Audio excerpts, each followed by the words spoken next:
On April 7th at 5:32 p.m., Donald Trump announced a ceasefire with Iran. And from this announcement, we learned two things. First, Truth Social is the single greatest invention of our generation and is totally not a useless social media platform. And second, markets don't like uncertainty because the very next day after the announcement, the markets ripped. The S&P closed up 2.5%, the Nasdaq almost 3%, and the Dow climbed more than 1,300 points, which marked its best day in almost a year. But it didn't just stop there, because a few weeks later, stocks were back at record highs. Even as the ceasefire was actively falling apart in real time, traditional financial media was calling this a relief rally. But the truth is, that's not what this was. This was something else entirely. To understand what actually happened, we need to look closer.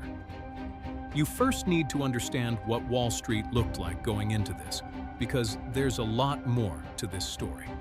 On February 28th, the US and Israel launched joint airstrikes on Iran. Supreme Leader Ali Khamenei was killed. Then, Iran shut down the Strait of Hormuz, and the market had its worst 5-week losing streak in nearly 4 years. The S&P was down nearly 9% by the end of March. And while your retirement account was screaming, something else was happening underneath. Wall Street was beginning to panic. Hedge funds didn't just start repositioning. They were selling at the fastest pace in 13 years. Goldman Sachs had a front-row seat. They run a prime brokerage desk, which services most of the major hedge funds on Wall Street. They see what hedge funds are buying, what they're selling, and how leveraged they are. Q1 selling was the largest since April 2020. Gross leverage was over 300%, near an all-time high, and short exposure to macro ETFs hit the highest level since the pandemic. Commodity analyst Rory Johnston said a massive detonation in the oil market supply chain would cause the system to creak and break. He warned that we still need to shed 15 million barrels a day of demand. Prices would hit $300 a barrel of Brent. In that scenario, recession is too light a term. We're talking depressionary. But fast forward 6 weeks later, and sentiment was clear. Everyone was bearish. Then, on April 7th, Trump announced the ceasefire. When markets opened, it was like someone turned Jerome Powell's money printer back on. Over 400 names in the S&P finished green. Brent crude dropped 13.5%, marking the biggest single-day decline since 2020.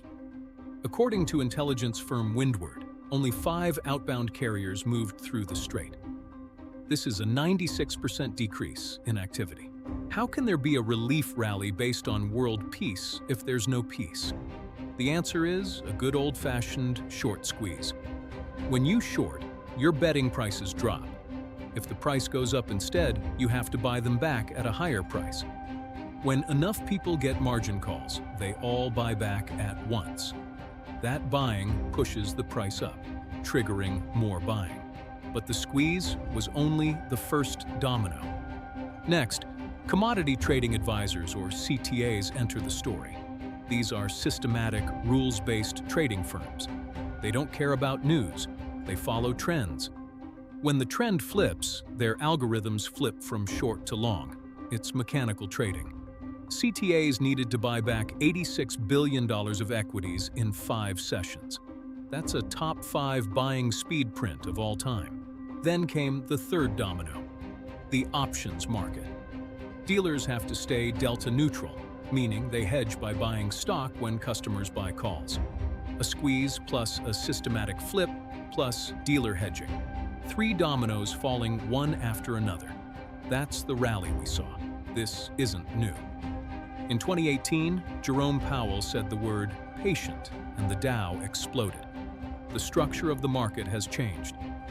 20 years ago, humans dominated the market. Now, 63% of US stock funds are held by passive indexers. That's $13 trillion of blind money.